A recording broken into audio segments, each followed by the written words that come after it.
Hi everyone, I'm Trisha Morris from Club Scrap, and I am so excited to share my brand new triple easel card making formula with you today.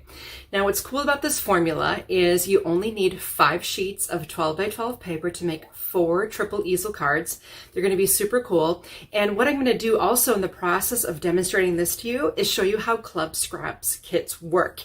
We make both page kits and card kits, and we've been sending our kits out monthly to our members every month since 1999. So that's 22 years of monthly kits, and we just keep refining what we do each month so that we can keep our members inspired and making things rather than letting them pile up. Is that you? If it is you, I'm here to help. I have lots of great ideas to help you use your stash and use everything we send. Let's go ahead and get started. So I have a document of instructions that you're going to be able to download, and I'm going to be sharing a landing page with you on my screen. It's clubscrap.com/pages/triple. And that's going to get you to a landing page where you'll be able to see a link to download this file of instructions. But for now, just don't worry about it. I'm going to be demonstrating this to you, and then you can go back later, watch the video, grab your instructions, grab your papers, make this at your own pace. I understand everybody has their own ideal pace. Mine may be a little bit faster than yours. After all, I've been at this for almost 3 decades now. So with a little bit of practice, you'll be extremely efficient. Now I have selected from Club Scrap's April Sprouts collection. Aren't these colors just fabulous? I absolutely love them. So we're going to be trimming 4 colors, the light green, yellow, dark green, and purple, all the same exact way. And then we're going to trim the ivory a different way. Now, if you plan to stamp your cards to finish them, I encourage you to use ivory. If you're not going to stamp them and would like to use pre-printed things, maybe you could use a print. Let me show you what I mean. Here is the triple easel card made with ivory paper that has been stamped with our Sprouts stamps. Every month we design stamps to match our kits. And isn't that cute how that card works? Again, that's just with the ivory plain, that's stamped. Now, this card is made with a print from the Sprouts collection, and then I've added some trimmed cut-aparts adapted from our card kit to adorn this card. So this is stamped, this is not stamped. It doesn't really matter what your preferred method is. It's just that you have the ability to do it any way you like, which is kind of cool. It makes this formula very flexible. So again, this is the triple easel card. Sit back, relax, watch how this goes down, and then you can make some of your own. Now, with our formulas, they come with diagrams and written instructions. We've got a lot to do here, but don't let that frighten you. We'll just take it one sentence at a time and trim our paper accordingly. And here it says paper A, B, C, and D are all trimmed the same way, and they all follow the same grain direction. Now, if you've never taken a class with me before, maybe you don't know about the importance of the grain direction of our paper. You can't tell what it is by just simply looking at it. Hold the paper by the edge, an edge or a side, and study whether the paper seems loose or if it seems stiff. Then rotate one turn, and here you can see this paper dip deeply down. That way you know the grain of the paper is running this way. Eventually we'll be folding the paper in this direction. So if you cut your paper so that eventually you fold it against the grain, that's when you're going to get that really crumpled, icky looking fold. We don't want that. Okay, so here's what you do. My paper will, right now, if I hold it this way, is dipping easily from top to bottom. That's how I want it inserted into the trimmer. And if you're proficient at your trimming, let's trim 2 at the same time. So I'm going to check my next sheet. This is very stiff. This is very flexible, so that's the direction I want it dipping, top to bottom, and that arrow is shown in my trimming diagram. Next thing I want you to do is just allow the paper to pile up to the right of the blade as we trim. I'm using my awesome 12-inch Fiskars guillotine. I carry these trimmers because I believe they are the best tool for our jobs that we're doing with our paper trimming. Trim through 2 pieces easily. Now our first cut is at 11.5 inches, and this trimmer has a mark every 1/4 inch. So here we are at 11.5. Then I'm going to stabilize on the clear bar after making sure the paper is nice and straight in my trimmer base. If it's not straight, you're not going to have a straight cut. And there we go. That was 11.5. Now I'm going to slide down to 8.5. Try to keep those papers lined up nicely. 8.5, halfway between 8 and 9. Stabilize. And the last cut in this direction is at 4 1/4. So stabilize and cut. Okay, now I'm going to rotate these pieces so that it's horizontal, and we have quite a few cuts to make, so bear with me. Our first one is at 11 3/4, 10 1/2, and 5 1/2. Now what I'm going to do is make a series of piles of pieces that are all the same size. So first I have these two pieces. I'm just going to set them aside, and I'll show you my piles later. I know they're going to be off camera, but I'm just going to set those in like-sized piles. Now I have this little strip, and believe it or not, we're going to trim it horizontally at 3 1/4 and set that in its own pile. All the little pieces that we've created that remain are scraps. I'll just scoot those aside and pick up my next strip to the right of the blade. Right now it's still 4 1/4 by 12 again. So this one we're going to trim a little differently. We'll start out at 10, 7 1/2, 3 3/4. Okay, so now if I collect the things I just trimmed, there's going to be two sets of papers that are the same size. They're going to get their own pile. Another one a little skinnier, and another one even skinnier than that. So I'm just establishing a bunch of piles to the left here, and I have one more strip that I still need to trim. Okay, so our first cut on this 3 1/2 by 12 is going to be at 11 1/2, 10 1/2,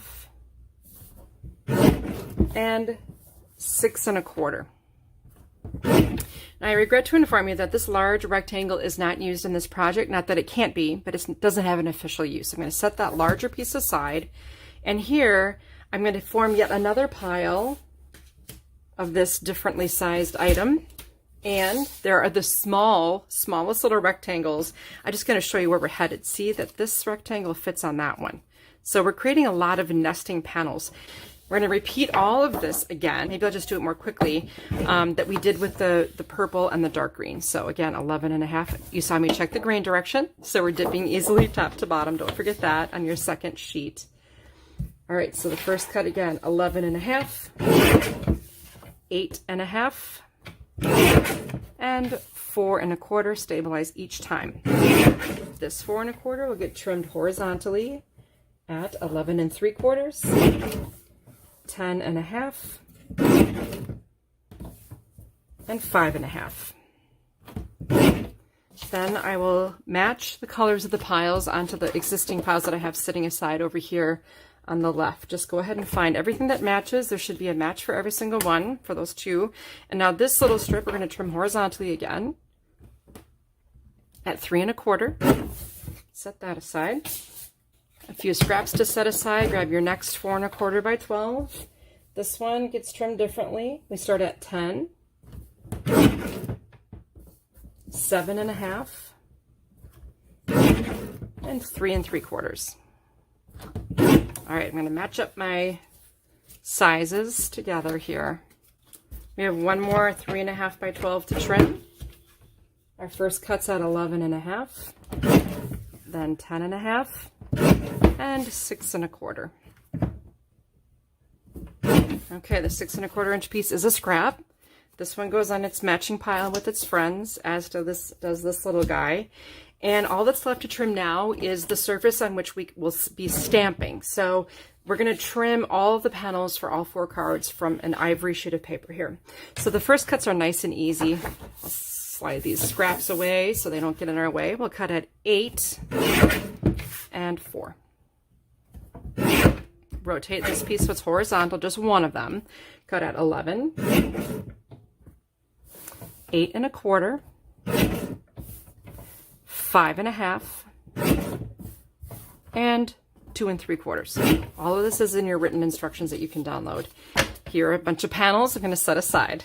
There is a small 1 inch scrap that will remain. We'll set that one in the scrap pile. Pick up our next 4 by 12, and this is going to be cut differently. So 9 3/4, 7 1/2, 5 1/4, and 3. The 3 inch piece is actually a scrap or can be used to stamp sentiments. And then these 4 pieces that are the same can be stacked and on their own pile. One more strip, bear with me. Here we are, 10 1/4, 8 1/2, 6 3/4, and 5. Again, this is not used. These 4 pieces are matching and will be used as stamped panels. Now, if you had set out to figure out how to make this for yourself and you downloaded the supply list, and this is probably what you've done if you wanted to make a special card, the supply list would list each individual piece you needed to make the easel card. And then you would go to your paper and you would trim that, and then you would trim that, and you would trim each line item. And then you'd probably somewhere along the way maybe miss something or get a little disorganized, and it would be hard to figure this out. My goal with this process that we do here at Club Scrap is to take all of that complexity out of it and boil it down to simple formulas that you can follow that are easier to reproduce. Now that I have these piles situated, I need to do just a little bit of scoring to complete the preparation. So I do use a score pal, and I have the papers that measure 4 1/4 by 5. There should be 4 of them, and those need to be scored horizontally at 1 1/4 and 2 1/2. All 4 of the pieces horizontally. So that means you want to make sure that the 5-inch reading is here, and 1 1/4, 2 1/2. Those are the only 2 numbers you need to know for this whole entire project. 1 1/4 and 2 1/2. And these are scored horizontally, all 4 of them. Set those aside. And now there's another big pile. These panels measure 3 3/4 by 4 1/4. What's important about these is that they're scored vertically. So make sure that the reading here is at 3 3/4, and down here it'll be 4 1/2. We'll score again at those same numbers, 1 1/4, 2 1/2. And you'll end up doing that 8 times because that's how many sheets of paper you have at this size. 1 1/4 and 2 1/2. And just really make sure that you're scoring them vertically, meaning the 3 3/4.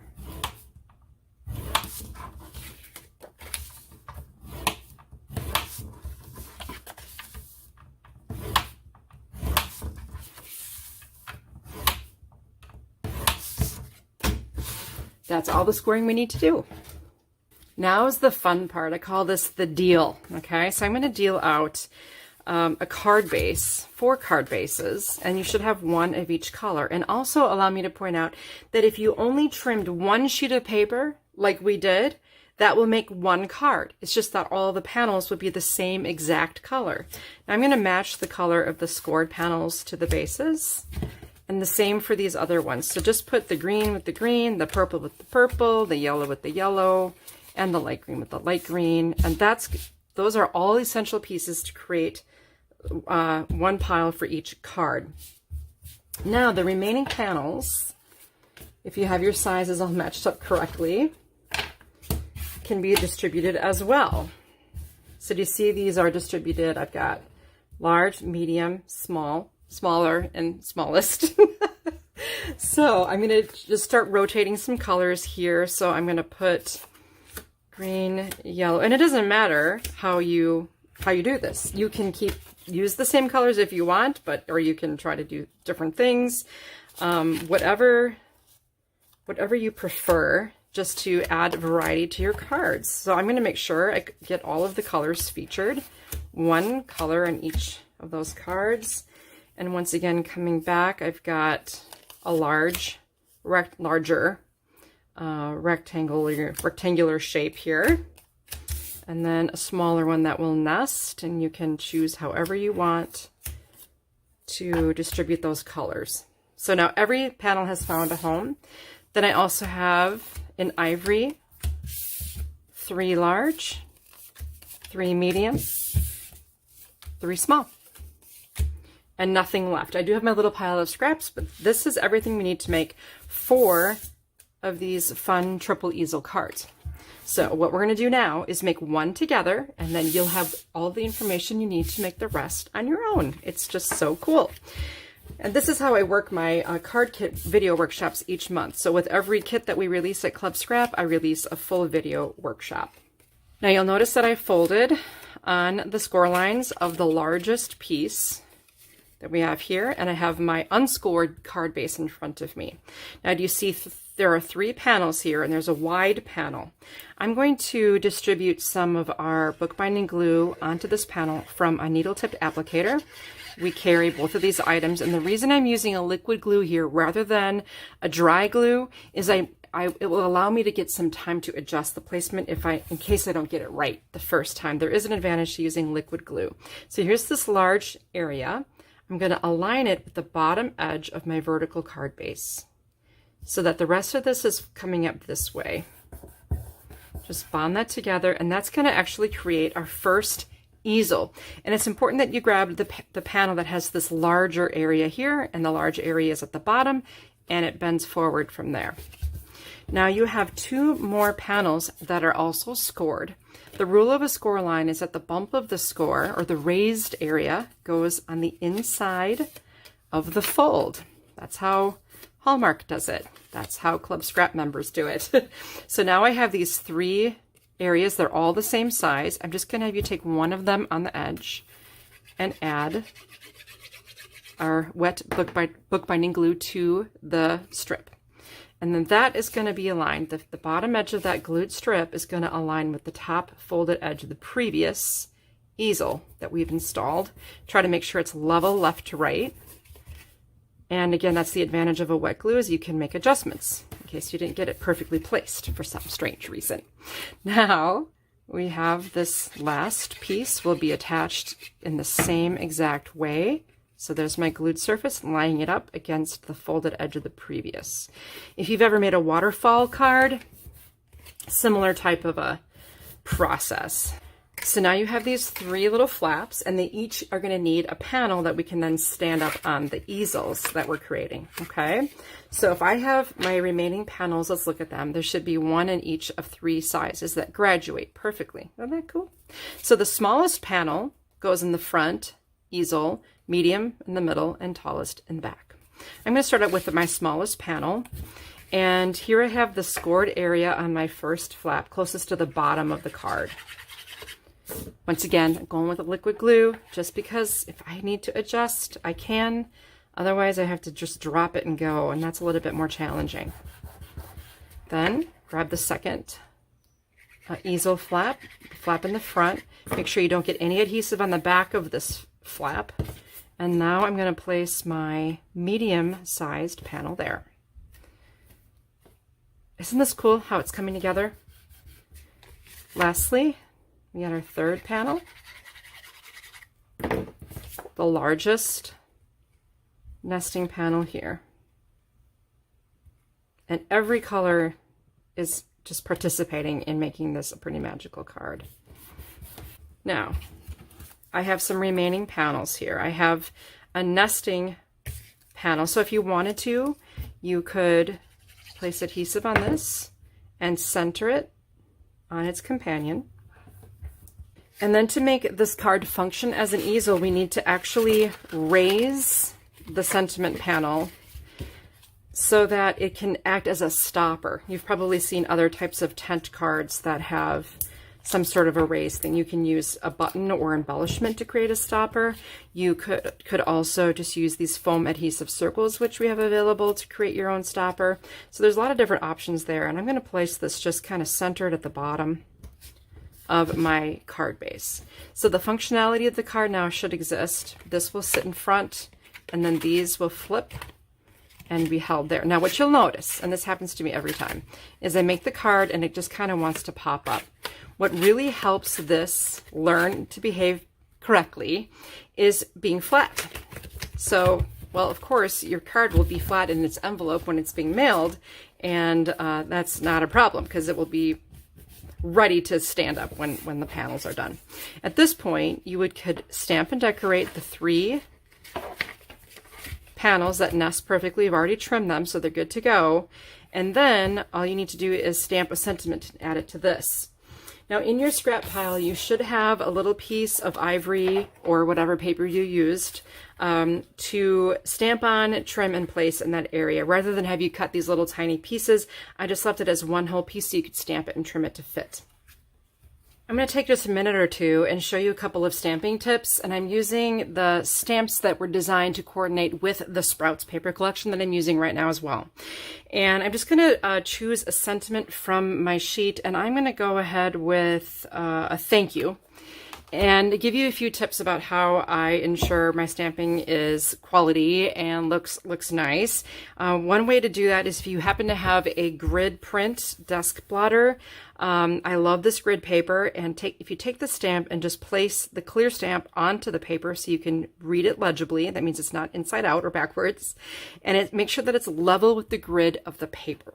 My stamp itself also has a grid on it, so I'm making sure the etch side of the stamp of the block is facing the stamp, and then align the grid of the block with the grid of the paper. Hypothetically, this should be mounted perfectly level onto my block. If you're doubting that, you can go ahead, of course, and just do a test stamp directly onto your grid paper first before stamping on your image. I've gone ahead and trimmed a piece of the ivory scrap to 3/4 of an inch by 2 3/4. And now all I have to do is make sure that this paper that I'm stamping on is level with the grid, and make sure this is level with the grid as well. And if I stamp using that as a guide, it should be perfectly level where I'm headed. Cool, right? So that's the sentiment panel. Now I'm going to take the one that's going to sit in front, and this time I'm going to try a row of these cute little sprouts. So same philosophy. I'll make sure the line of sprouts is level with a line on my paper. Each side is facing the stamp. Align the stamp and the block. Everything is with the grid. That's what's creating your level. Now here you can definitely check. If I stamp on my grid, it's spot on the money, right? Okay, so now I'll stamp again. I'm using Club Scraps Moss Hybrid ink. Make sure this is level. Now, if you don't get it right the first try, you get to flip it over and stamp on the other side, and no one will be the wiser. Oh, that image is so cute. Oh, I love it. Makes me happy. Now I can align this on each side to finish the image. Notice I stamped in the center first. Lovely. Okay, so that's my first one, and if I wanted to, I could add a quote to this. So, grow a beautiful life. I'll mount that the same way, and this process goes quickly once you're used to using it. I mean, it's a very easy, very user-friendly, quick way to ensure that your stamping is nice and straight. Oh, isn't that just lovely? So you'll continue on and stamp to decorate the remaining 2 panels, which I'll do right now.